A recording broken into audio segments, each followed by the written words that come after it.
All rise. All rise. The Honorable Chief Justice and Associate Justices of the Supreme Court of the state of North Carolina. Yes, oh yes, oh yes. The Supreme Court of North All Carolina of our citizens across the state depend upon us to uphold and protect both the spirit and the letter of the law, and to always apply the law fairly and impartially to every litigant who comes before this court. God save the state and this honorable court. Hello and welcome to All Things Judicial, a podcast of the North Carolina Judicial Branch. I'm Chris Mears with the Judicial Branch Communications Office.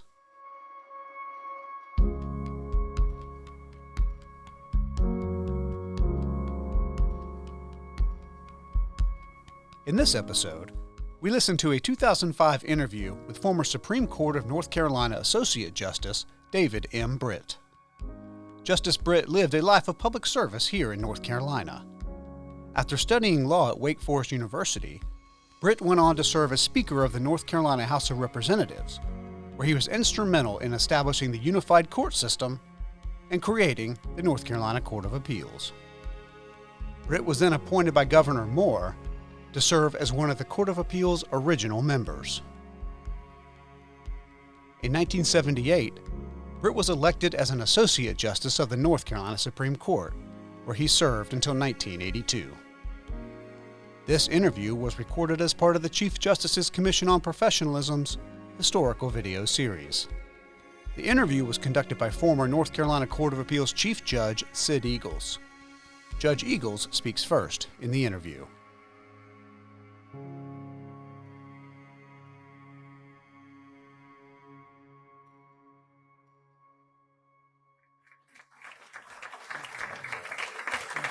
Judge Britt, congratulations on being selected as a recipient of the 2005 Chief Justice's Professionalism Award. Your career has been an inspiration. You've spanned over 50 years, put you in important government positions at the top of the legislative branch as Speaker of the House, and near the top of the judicial branch as one of the first 6 judges on the Court of Appeals and a Justice of the State Supreme Court. Just to sort of start off, when did you first think that you might succeed as a legislator and maybe as an appellate judge? I was first elected with very little opposition in 1958. And a good friend of mine from Wilmington was to be Speaker of the House at that time. And I knew that he would be very kind to me and try to help me all he could, and he did. Your family was very close in those days and still is very close. Your youngest brother is Earl Britt, United States District Court Judge. Was there some common trait that contributed to you both rising so high in jurisprudential circles? We were a right close family. My mother just, her whole life was devoted to making a home for a family and trying to give proper guidance to the family. We had our chores. I was milking a cow when I was 8 years old. My brother, just next to me, just about a year and a half later, he took on the job of milking the cow in the afternoons, and I'd milk her in the morning. And that went on for 3 or 4 years. But we were just real close all the way. You recall when you first decided to undertake a career in the law? When I was a senior in high school, Professor J.L. Memory came to our high school and talked to the senior boys that were interested in going to college. Yeah, he was a professor at Wake Forest. Right. He told us about the prominent alumni of the school and all of that sort of thing, and bragged on the law school and so forth. And I think he came as near talking me into it as anybody else did. Now, elective politics have played a big role in your life. Well, it has. You started out running for Recorder's Court Solicitor. Right. Was that right after you started practicing law or shortly after? It was the first year, and I got whipped. Can't imagine. But 2 years later, I ran and was easily elected at that time. You've been an inspirational advisor and mentor to many young lawyers, and some of us who are not so young, but we don't like to confess the lack of youth. Were there people who inspired you that became examples for you to emulate as you progressed through your career? Oh, yes, but more or less flowed naturally. There were several lawyers in the county that I didn't want to be anywhere near like them, but there were several lawyers in the county that was impressed with, and they became my models. Now, we've talked a little earlier about your going to the General Assembly in '58. You said you had a friend who was the Speaker of the House and got some help there. But you had an astronomical rise. You were there less than 5 full terms and were Speaker the 5th term. How did you do that? Well, that was not unusual at the time. Most of the speakers attained the position after a year near their 5th term. That was true of my predecessor and one or two of others, and it was true of several that I served with. I got the breaks during my third term. I was the chairman of the Appropriations Committee in the House, which was the biggest job in the House other than Speaker. '67 came around. It was just a natural thing, and it was a right funny thing. I walked in the Sir Walter, The hotel downtown. Sir Walter downtown Raleigh, where most of the legislators lived, at the day before the '65 session started. And of course, the Speaker for '65 had already been agreed upon, you might say. He had not been elected.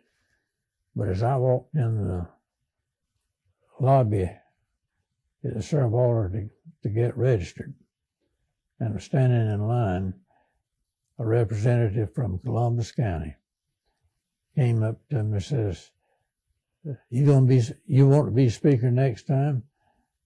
Talking about '67, and I told him I was certainly interested. He says, well, you got anything to write on? I told him, yeah, I had a little book in my pocket. He said, well, put me down as the first person that committed himself to you. Fine. And he was a big talker.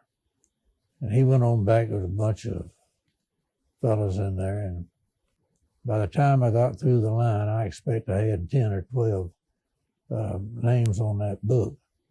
And within 3 days, I had every Democrat except one in the House committed to me for '67. You were there in, as the literary allusion goes, in the best of times and the worst of times. You were there for some really far-reaching legislation and some pretty unusual legislation. Speaker ban law came up on your watch, and the Intestate Succession Act was passed while you were there. You created a unified court system, and then finally passed the act that set up the Court of Appeals. We didn't have a Court of Appeals before '65. It was right funny. In fact, to be honest, that's one of the reasons that I went to the legislature, was to help in the efforts to have a unified court system in North Carolina. We had 6 little district recorders courts in Robinson County, and only one of them had a lawyer as judge.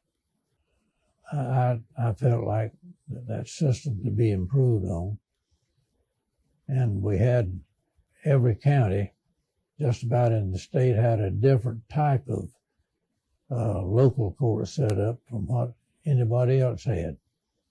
Some counties had district courts. Others had nothing but JP courts, inferior to the Superior Court.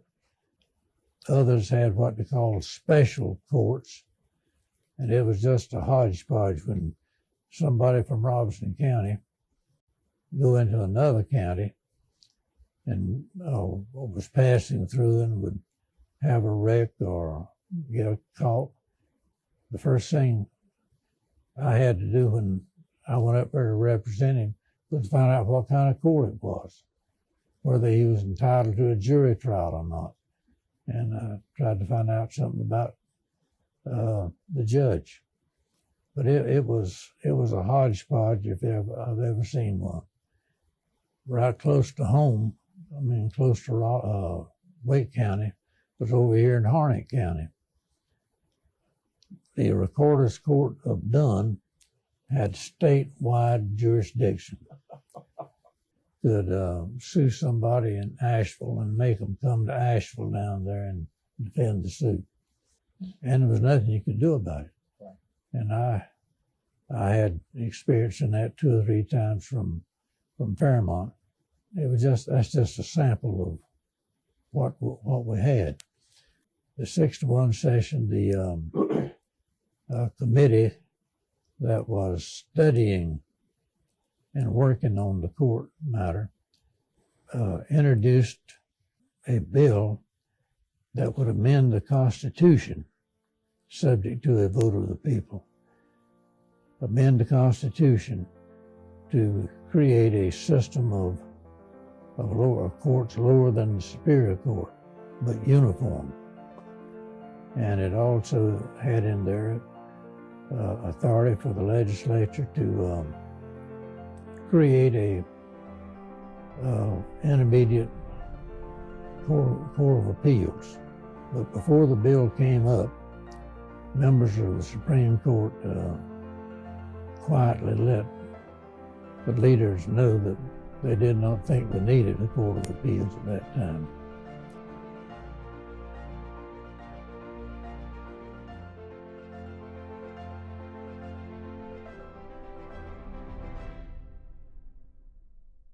You've been listening to All Things Judicial, a podcast from the North Carolina Judicial Branch.